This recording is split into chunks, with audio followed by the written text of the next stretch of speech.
Pronouncing in a foreign language can be embarrassing, so if you can, avoid getting people to do this in public individually, and this you can do by using choral repetition.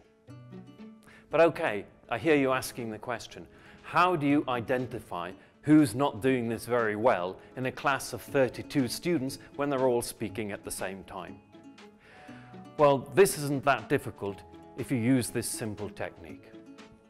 Begin at the front of your class, model the target word or phrase, get your students to repeat.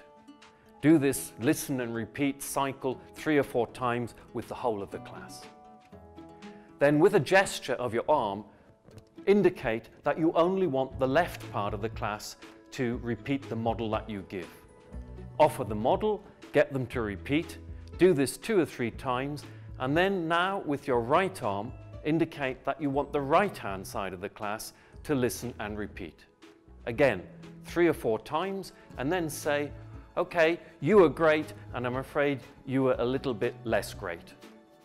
Now walk into the middle of the classroom, and again divide this left-hand half into 2 groups, and get the left-hand half of those 2 groups to repeat your model 3 or 4 times.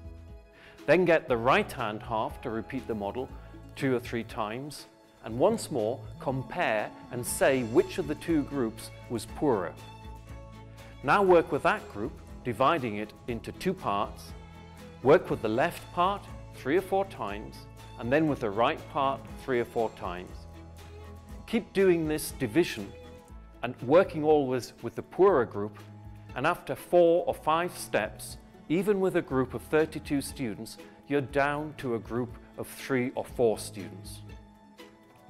When they listen and repeat, it's really easy to identify who's mispronouncing the target word or the target phrase.